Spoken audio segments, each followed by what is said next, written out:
Halo Gunarwan dan Gunarwati sekalian, ketemu lagi ya di channel saya Gunar Os. Dan ya kali ini kita mau bahas tentang eh, update ya untuk pemain-pemain yang didaftarkan oleh Arsenal untuk dijual. Karena menurut saya saga transfer penjualan kita nih ya apa ya, nggak kalah seru lah ya dengan saga transfer pembelian gitu ya musim ini. eh dan beritanya cukup up and down ya. Jadi ada beberapa fans yang menurut saya frustasi juga dengan situasi penjualan di Arsenal gitu ya. Teman-teman, sebelum kita bahas lebih lanjut, perkenalkan dulu, channel saya adalah fans channel Arsenal. Jadi kalau teman-teman suka dengan konten-konten Arsenal semacam ini atau ngefans dengan Arsenal, boleh yuk di like, share, dan subscribe ya. Oke, tidak berlama-lama kita mau bahas nih tentang penjualan Arsenal ya musim ini, yang menurut saya eh ya ini satu hal yang penting juga ya penjualan, karena musim ini secara resmi yang kita jual baru Emil Smith Rowe ya. Walaupun ada beberapa pemain inti kita yang kita, ya sebenarnya sih kalau dijual juga bukan ya, lebih tepatnya dipinjamkan, seperti Nuno Tavares dan Albert Sambi Lokonga yang dipinjamkan dengan opsi dan kewajiban, ada yang kewajiban beli, ada yang opsi beli ya itu. Lalu juga Karl Hein yang memang dipinjamkan untuk menambah jam terbang dia gitu kan. Jadi pemain keluar dari tim utama sepertinya sih seingat saya baru empat ini ya. Jadi Emil Smith Rowe dijual, Nuno Tavares dipinjamkan, Lokonga dipinjamkan, Karl Hein dipinjamkan. Ya Tavares dan Lokonga ini ada opsi dan ada kewajiban beli gitu kan. Jadi eh, kalaupun mereka dijual dari kedua, jadi Lokonga dan Lokonga dan Tavares ini dijual, itu uangnya juga baru masuk musim depan perhitungannya gitu ya. eh Ya, ini kita mau lihat ya. Oke, sebentar. Ya, kita masuk dari belakang dulu lah ya. Kita mulai ini dari Aaron Ramsdale ya. Aaron Ramsdale yang Arsenal patok harganya di sekitar 30-an sampai dengan 40-an juta pound sterling. Pound sterling ya ini, jadi bukan euro. 30 sampai 40 juta pound sterling Aaron Ramsdale, dan menurut saya ini juga harga yang pantas ya. Kiper dengan kontrak yang masih lama ya, baru diperpanjang juga oleh Arsenal musim lalu, dan juga bagian dari timnas Inggris. Jadi menurut saya ini harga yang sangat pantas lah ya.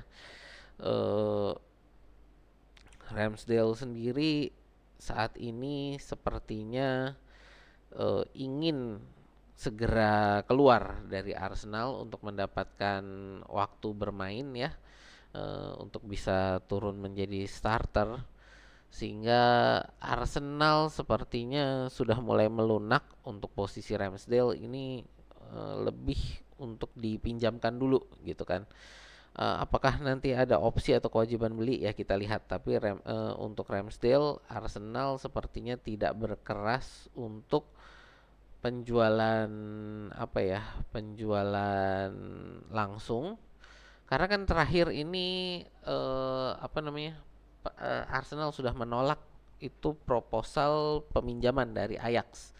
Ya, Ajax ingin pinjam tapi tidak ada opsi atau kewajiban belinya. Jadi ya ini kita tunggulah ya untuk perkembangannya Ramsdale. Tapi tadi yang seperti saya bilang ini ya, ini juga dari Football Insider tadi yang saya bilang bahwa Arsenal sepertinya siap untuk menerima 6 juta pound sterling ya untuk biaya peminjaman Aaron Ramsdale gitu. Nah, ini yang nanti kita juga tunggu ya, perkembangannya bagaimana, karena ya Arsenal saat ini kita sudah meminjamkan Karl Hein ya. Nah, kalau Ramsdale juga dipinjamkan, berarti kita butuh kiper kedua gitu. Nah, ini siapa nanti kiper kedua? Sebenarnya juga butuh kiper kedua dan kiper ketiga gitu ya. Karena satu klub itu sebenarnya butuh tiga goalkeeper gitu untuk jaga-jaga memang, walaupun goalkeeper ketiga itu hampir hampir pasti tidak akan pernah main gitu ya, tapi itu sangat penting punya 3 goalkeeper, dan kita sepertinya akan kehilangan 2 gitu. Jadi ini perkembangan goalkeeper di Arsenal juga sangat perlu untuk kita perhatikan gitu ya. Oke, itu untuk Ramsdale ya. Jadi perkembangannya untuk Aaron Ramsdale. Lalu ke depannya ya, ini Yakub Kiwior. Di mana kemarin pada saat melawan Wolves sama sekali tidak dibawa. Ya, dan kita tahu dilaporkan juga ini tidak ada cedera atau apa namanya, larangan bermain karena hukuman gitu ya, tidak ada juga. Jadi ini menjadi satu perhatian tersendiri gitu kan. Kenapa nih Kiwior nggak dibawa? Nggak ada masalah untuk disiplin, juga tidak ada masalah untuk cedera gitu. Jadi biasanya kan minimal paling nggak dibawa untuk bench gitu. Nah ini juga karena kita lihat posisi Kiwior ini kan sebenarnya dia adalah sebagai center back kiri ataupun full back kiri. Jadi posisinya antara di posisinya siapa? Gabriel atau di posisinya Zinchenko Calafiori sekarang kan. Jadi ya ini juga menurut saya apa ya? Karena kalau kita lihat posisi Kiwior saat ini di dua posisi itu bisa diisi memang oleh saat ini ya si Calafiori itu bisa juga sebagai center back kiri dan full back kiri, dan Zinchenko saat ini juga lagi naik daun. Tomiyasu juga bisa di situ walaupun cedera gitu ya.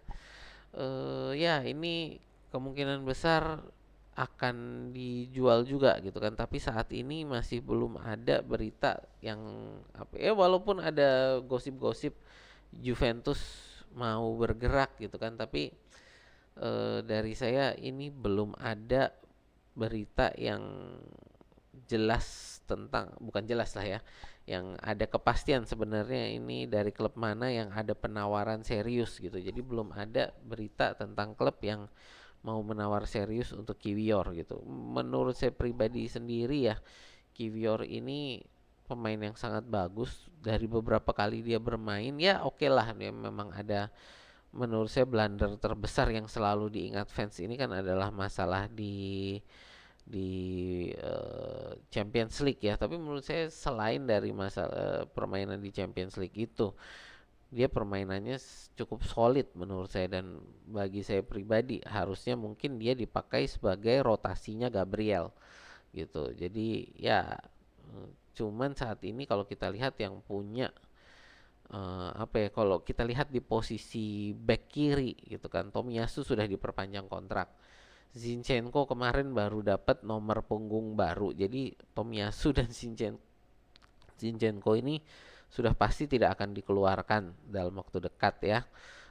Lalu datang Calafiori. Nah ini makanya jadi Kiwior ini menjadi satu apa ya, satu tanda tanya besar gitu kan, posisinya mau dikemanain gitu. Ya sekali lagi kalau buat saya pribadi harusnya dia ini yang menjadi rotasi Gabriel bersama dengan Timber yang menurut saya juga harusnya menjadi rotasinya Saliba gitu kan. Jadi dua pemain ini harusnya yang menjadi apa ya, pasangan center back kedua bagi Arsenal. Tapi ya ini sekali lagi yang tahu kan di lapangan adalah para pelatih dan Arteta. Nah, tapi untuk tadi perkembangan penjualan sampai saat ini belum ada kabar ya, bukan belum ada kabar, belum ada kabar yang serius tentang mau kemana Kiwior gitu kan ya. Ya ini juga masih kita tunggu lah ya. Berikutnya ini untuk Fabio Vieira ya. Fabio Vieira yang kabarnya kalau dari saya ini dengar-dengar dia katanya mau dipinjamkan. Jadi sorry, dari Arsenal hanya meminjamkan bukan untuk dijual. Jadi meminjamkan untuk mungkin lebih untuk melihat permainan dia, kalau dia mendapatkan waktu bermain yang lebih gitu ya. Bagaimana dia bermain kalau mendapatkan waktu bermain yang lebih, di mana saat ini di Arsenal menurut saya dia memang kekurangan waktu. Kenapa? Karena dia diposisikan sebagai apa namanya, pelapisnya Odegaard gitu kan. Dan ya Odegaard saat ini hampir tidak pernah dirotasi juga. Ya ada beberapa kali lah sama Fabio Vieira ini, dan Vieira ini tapi menurut saya pada saat beberapa kali dia menjadi penggantinya Odegaard gitu ya tidak impresif juga gitu. Nah, saat ini datang Ethan Nwaneri. Jadi sudah ada Ethan Nwaneri yang baru promosi dari akademi kita ya. Jadi baru naik pangkat dari akademi, yang menurut saya permainannya lebih impresif dibandingkan Vieira gitu kan. Jadi Ethan Nwaneri ini mengisi posisi yang sama dengan Fabio Vieira, pelapisnya Odegaard. Dan bahkan kalau kita lihat Nwaneri bisa juga ditaruh di sebelah kiri. Kalau Fabio Vieira ini kan antara dia pelapisnya Odegaard atau pelapisnya Saka, jadi bisa di tengah atau di depan sebagai winger. Tapi menurut saya beberapa kali saya melihat permainan Vieira ini walaupun secara teknis bagus ya, secara fisik ini memang dia perlu bulk up gitu kan. Kayak Eddie Nketiah itu kan juga sempet bulk up gitu ya, menaikkan massa ototnya, dan menurut saya inilah yang perlu dilakukan oleh Fabio Vieira juga. Cuman ya sampai saat ini belum kelihatan. Jadi ya ini belum belum menurut saya belum cocok lah saat ini untuk bermain di tim intinya Arsenal gitu. Sebagai pelapis beberapa kali dia bermain, ya kalau dibilang hanya nilainya cukup lah gitu kan, tapi tidak terlalu impresif. Dan menurut saya ya kalaupun dia mau dipinjamkan untuk melihat perkembangannya pada saat dipinjamkan, apakah dia nanti kembali untuk dipakai atau kembali untuk dijual, menurut saya sangat bagus lah bagi Vieira untuk di loan ya. Apapun hasilnya nanti, apakah musim depan dijual atau dipakai, ya loan itu menurut saya akan sangat bagus bagi Vieira untuk menunjukkan kemampuannya gitu ya. Dan juga pentingnya adalah tadi untuk memberikan tempat bagi Ethan Nwaneri yang mengisi posisi yang sama dengan Fabio Vieira gitu ya. Next kita Reece Nelson ya. Reece Nelson ini di sepekan Arsenal kemarin juga sempat saya ada pemberitaan ya bahwa Leicester, salah satu klub yang tertarik dengan Reece Nelson ini. Leicester baru saja kehilangan target utama mereka, Adam Lozek ya, dibajak oleh Hoffenheim gitu. Jadi target mereka ini saat ini ya mereka sepertinya harus kembali lagi kepada Reece Nelson gitu kan. Nah, inilah yang ya kalau dari saya satu-satunya kesempatan bagi Reece Nelson untuk keluar dari Leicester. Tapi sepertinya Arteta juga tidak terlalu ambil pusing ya apakah terjual atau tidak. Cuman ya kita lihat ini Leicester setelah kehilangan Adam Lozek, apakah akan kembali ke Reece Nelson, sampai saat ini beritanya juga belum ada gitu kan. Nah ini juga Reece Nelson menurut saya kehilangan apa ya, posisi dia juga sebagai sebagai apa namanya pelapisnya, sebagai pelapisnya Bukayo Saka gitu ya. Nah ini ya ini satu hal yang menurut saya amat sangat disayangkan ya, karena sekali lagi Reece Nelson ini ya hanya cukup lah nilainya ya, tapi tidak terlalu impresif lah, tidak terlalu mengagumkan dia bermain di sayap kanan, sehingga tidak bisa memberikan persaingan juga bagi posisi sayap kanan untuk Bukayo Saka gitu. Jadi ya sudah saatnya juga menurut saya untuk dia dijual dan di apa ya, untuk dia juga melanjutkan karirnya. Dan Arsenal juga menurut saya perlu mencari sayap kanan yang lebih bagus gitu ya untuk sebagai pelapis Bukayo Saka. Ya kita tunggu juga ini Reece Nelson. Lalu berikutnya, nah ini yang paling seru ya, Eddie Nketiah. Kenapa saya bilang paling seru? Karena ini ya yang dari fans Arsenal amat sangat ingin segera terjual, tapi Arsenal sepertinya kekeh dengan harga yang dimau gitu kan. Kita lihat saganya pertama itu dari Marseille yang gagal ya, pembukaan dari Marseille itu kalau nggak salah penawaran pembukanya di 15 juta euro. Ini sekarang kita ngomong ke euro, 15 juta euro. Arsenal maunya ini nilainya antara 30 sampai 35 juta euro ya. Jadi 30 sampai 35 juta euro valuasinya Arsenal. Dan penawaran terakhir dari Marseille itu adalah 27 juta euro, di mana Arsenal menurunkan dari permintaan awal 35 juta ke 30 ke peminjaman dengan kewajiban beli sebesar 30 juta euro, dan itu akhirnya di penawaran dari Arsenal tersebut nggak diambil oleh Marseille, dan Marseille lalu mengambil Elie Wahi. Jadi gagal untuk saga transfer ke Marseille. Berikutnya Bournemouth juga akhirnya gagal juga kemarin ya, karena Bournemouth ambil siapa ya saya lupa. Cuman akhirnya Bournemouth juga ambil pemain lain. Penawaran terakhir itu dari Bournemouth kalau saya nggak salah itu di kisaran 25 juta euro juga, dimana Arsenal sekali lagi tetap kekeh bertahan dengan harga eh, 30 sampai 35 juta euro. Nah, yang terbaru ini Arsenal baru saja sekali lagi menolak ya. Jadi ini yang terbaru. Arsenal menolak eh apa namanya penawaran 25 juta euro dari Nottingham Forest gitu. Jadi dari Nottingham Forest penawarannya 25 juta euro ini ditolak oleh Arsenal. Sekali lagi Arsenal kekeh ini adalah di 30 sampai 35 juta euro gitu.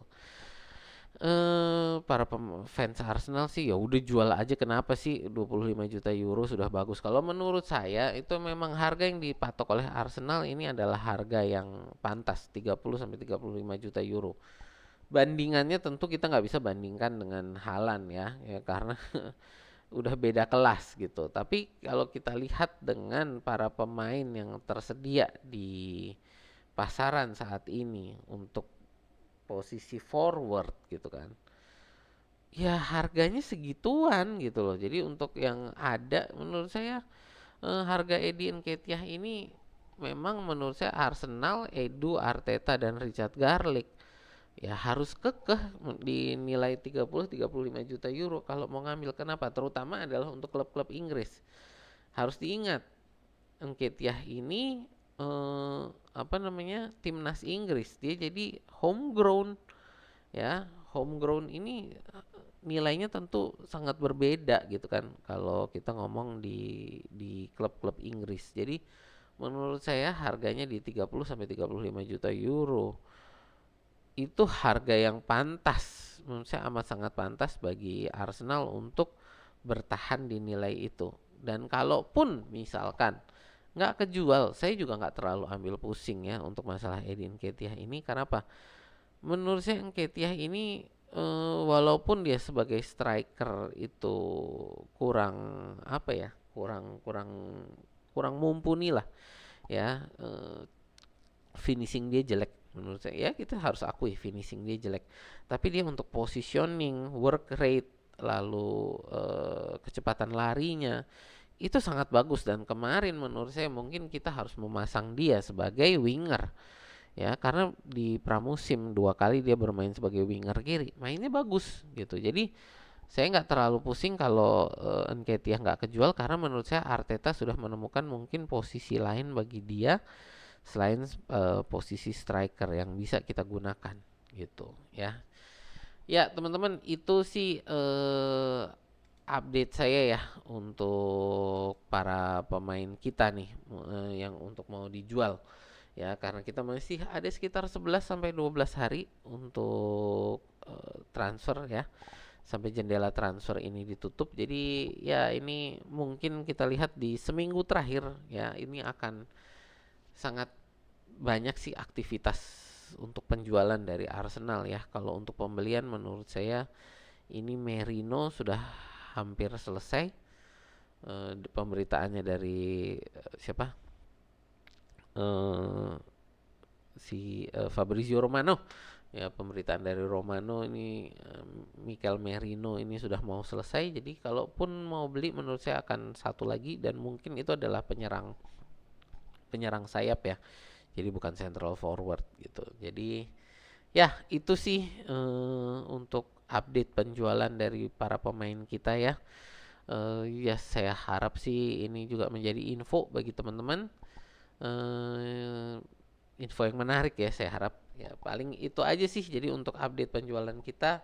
Kalau teman-teman mungkin ada komen tentang ya ini penjualan-penjualan kita, boleh tulis di kolom komentar ya. Ya itu aja sih dari saya. Terima kasih. Sampai jumpa di video kita berikutnya.